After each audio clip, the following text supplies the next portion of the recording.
All right, greetings and welcome to the Dr. J Vlog series. It is Thursday, March 20th, 2025. On Thursdays, we tackle knowledge and science. So today we're going to talk about explaining everything in the universe. Let's start, though, with the premise that we live in the natural world, shall we? Or nature. And as such, we have long been interested then in trying to understand and explain what happens in nature. I'm excluding from the discussion intentionally the supernatural, or that which lies beyond nature, such as divinity, or questions about what happens after we die, or what exists beyond the knowable universe. Yet in terms of the natural world, everyone has theories. Everyone has hunches. Everyone has common sense. Everyone has experience, all of which we use to make sense out of and explain nature, to explain the world around us. And yet, how many of us truly look at the world through a scientific lens? How often do we bring science to bear on the matters at hand? Most important for today's vlog, what exactly do we mean when we say we have a scientific theory about something? What does that mean? And can we really have a theory about everything?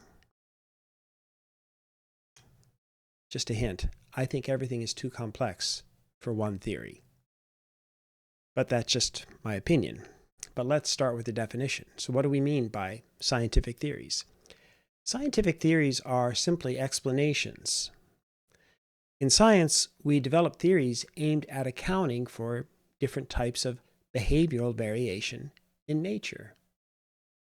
In other words, scientific explanations must explain different types of behavior or account for variations in the types of observable and measurable variations that we see. In simplest terms, scientific theories strive to order the facts with respect to any type of behavior. Now, from a scientific perspective, remember, everything behaves. Moreover, there seem to be 4 different levels of behavioral complexity in nature: matter, life, mind, and culture.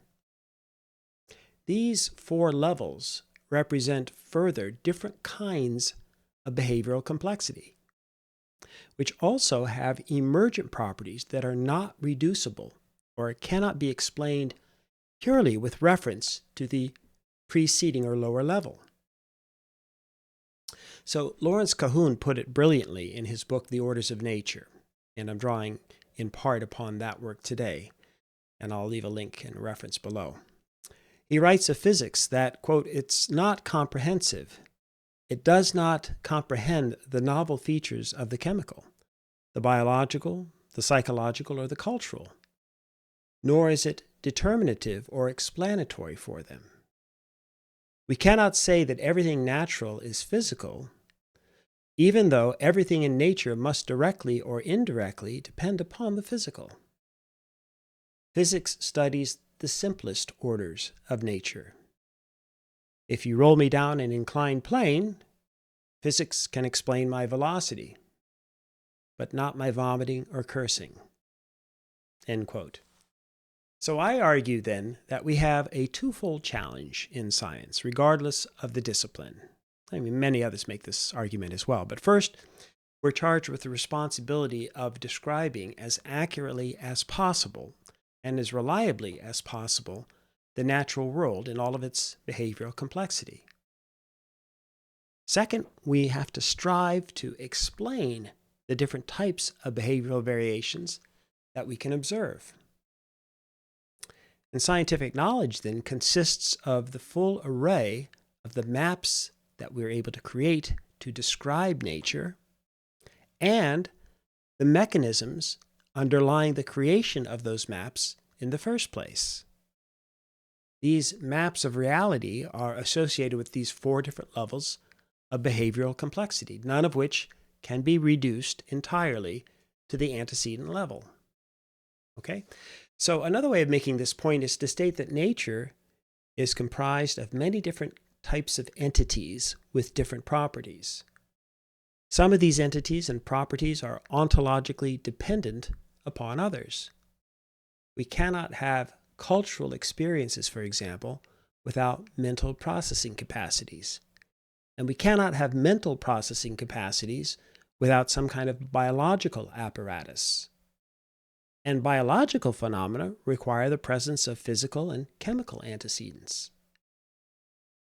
The most fundamental level of nature, then, necessarily consists of matter and the organizational principles and forces embedded within the physical and purely material aspects of nature. We have to start with physics and what we might, in Cahoon's terms, describe as the first order of nature.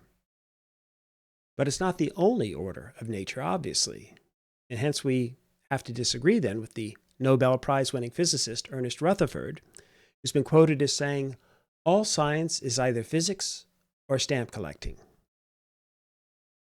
Yes, nature does have a fundamental architecture at the level of physical matter, with many different components and different forces that help materials combine to produce all sorts of physical phenomena, from the behavior of quarks to the formations of galaxies.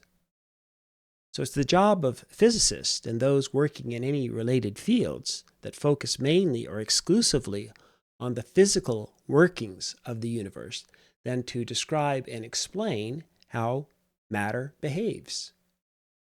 Let's call this physical reality, or material reality if you prefer. I'm okay with either term. So physical reality, then, in its purest form, includes how matter organizes into systems of varying complexity. A quark is one thing. A star is quite another. The properties of an atom are much more narrowly defined as compared with what we see in stars, and yet both require an explanation, as does the behavior of a black hole. The problem with the latter example is that black holes are much harder to see and to study. Yes, we've recently generated the first actual physical evidence or images of black holes, not evidence. We've had other kinds of evidence. But at the very least, we can't see any further into a black hole or beyond the event horizon. And as far as we understand, based on our theory and knowledge of black holes, we'll never be able to do that. And so we can't really observe all that much about black holes, and certainly not directly in terms of what's happening inside of black holes, based on the physics involved. So that's the first order of nature's complexity. We're trying to understand and to uncover the underlying laws and forces and mechanisms required to explain the behavior of physical matter, both at the individual level of entities and in systems of interaction with one another. That's a heck of a lot for the physicist to try to tackle. And that includes physical chemistry, too, or inorganic chemistry, the physics and chemistry of non-living entities, the organizational properties of all different kinds of matter. So we have countless specialties and experts who many times probably can't even really speak with one another because of their specialization within physics or the physical sciences in general. Like if you're somebody who studies or specializes in the study of quarks, then you're probably not going to have much to talk about with somebody who studies cosmology or the history of how galaxies are formed, that sort of thing. Okay, so then the second order of nature refers to everything that happens after the joint point in nature that led to the emergence of life. Something happened. We still don't know what exactly or how this happens, but we do know that somehow and at some point, matter successfully organized into life. And let's call that biological reality. So there are deep philosophical questions and issues as to what constitutes life, or the fundamental basis for determining what are living entities. We'll set aside those larger debates, just simplify. All known living organisms are comprised of one or more fundamental units known as cells. Yet we must stress, even the simplest single-celled forms of life required a massive jump in organizational complexity. This is why we now describe so many entities as living organisms, and there are so many different species of these living organisms.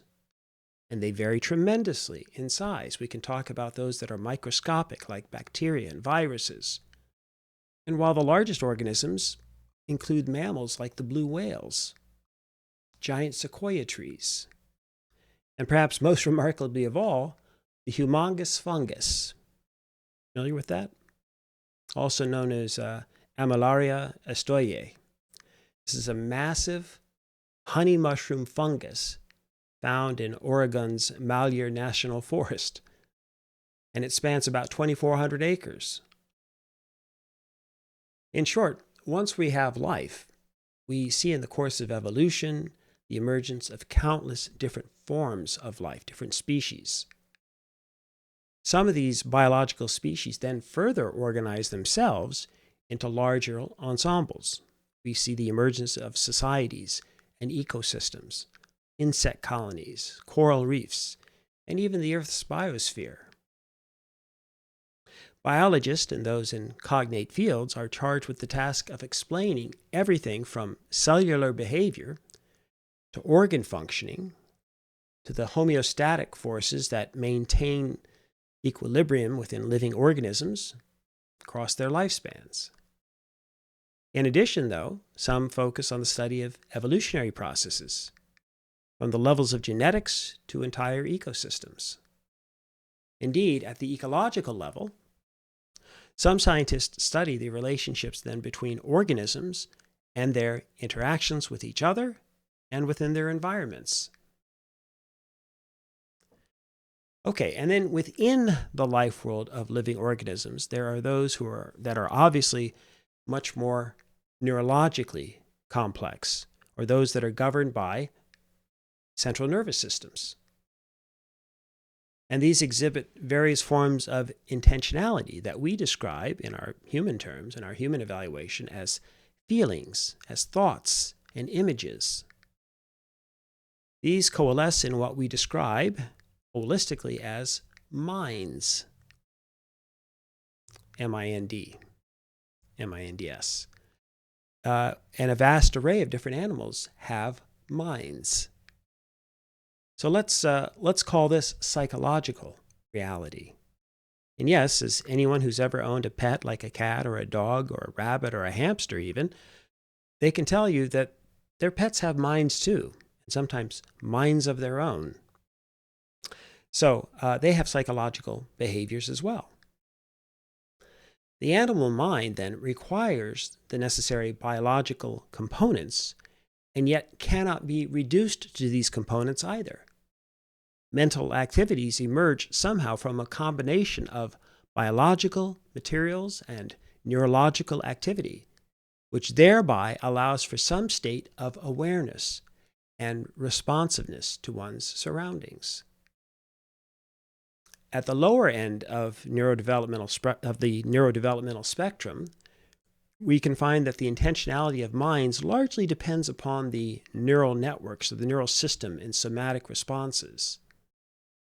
At the more complex levels, mental responses depend as well upon the organism's relationship with each other and with their environments. And there's a much more complex set of cognitive processing that operates. And so the main job of psychological scientists consists of studying how the mind and mental processes work to instantiate human individual behavior. The focus, though, tends to be mainly on the internal processes and forces at play, although social psychology forms an important bridge to the fourth and final order of nature. What do I mean? There's a uniquely human level of understanding and communication that involves the attachment of meaning to our lived experiences. We refer to this distinct human condition as culture. I know we often describe the human experience in terms of our social reality, but I actually prefer the term cultural reality. Other animals are social too, many other animals. They communicate via language. And they, in my view, they therefore have their own type of social reality as well. Instead, I'm designating as cultural all of that which distinguishes humans as unique animals in nature, or at least for the present, to the best of our knowledge. As human beings, we're autobiographically conscious individuals. We use signs and syntactical language imbued with meanings and rule-governed sets of possibilities. As Cahoon notes, it's only with human mentality can meanings be identified and manipulated as objects. There's something uniquely distinctive about human forms of communication and experience that set us apart because of the extent and the manner in which we're able to not only communicate with one another, but pass down knowledge through memories, through sign systems that are transferable and that have deeply rooted, commonly or intersubjectively held meanings. I'm not saying that other animals can't do some of this or can't have some degree of intersubjectivity. I'm just talking about the aspects that distinguish humans uniquely as such, including, for example, our capacities for justification. No other animal species of which I'm aware has to justify linguistically and symbolically and through signs why they behave the way that they do. So, the most important phenomena then that social scientists study include all of the manners in which human beings interact with each other, coordinate their activities to form groups and communities and societies as a whole, and imbue these with distinct meanings. So, these are then the supra-individual or external forces at play that shape human social behaviors and people's interpretations of their experiences. So that's what we do in the social sciences. We aim to explain variations in social behavior, any behaviors that involve social interactions and group experiences. As such, there are many social phenomena that are irreducible to individual psychology. We can talk about money, housing, wedding rings, technology, and of course all forms of social institutions, among many other things. And thus the perennial division of labor in science reflects the fact that in nature there's enormous complexity that has to be unraveled and explained. Indeed, I'm suggesting that there are 4 levels of behavioral reality, much like Cahoon has suggested in his orders of nature. Physical reality, biological reality, psychological reality, and cultural reality. And each reality contains systems that function at higher levels of organizational complexity because they depend upon and include the systems functioning only at the lower levels as well. One final example from Cahoon should drive the point home. He writes, quote, "A carbon atom functions physically and materially and is more complex than its physical electrons, both extensionally and intentionally. Cells, which function biologically as well as materially, are both more complex than the chemical subsystems that they contain as well. Animals with centralized neurological control systems capable of minded learning are more complex than plants or protists. And humans, whose brains are the most existentially complex material systems that we know, and are capable of behavior requiring psychiatric, cultural, and historical, as well as biological and ethological explanations, are more complex still than non-human animals." And so all of this then has crucial implications for how we go about studying different phenomena and in terms of our capacities to explain different types of behavior across these 4 different levels of reality. there are objectively clear and compelling reasons why, in general, we do a better job of explaining phenomena that just involve physical reality as compared with biological reality. Similarly, we do a better job in terms of description and explanation in the biological sphere as compared with psychological reality. And in my view, and some would disagree, I think we struggle the most in the social sciences, and in general, we've been the least successful in fashioning explanations.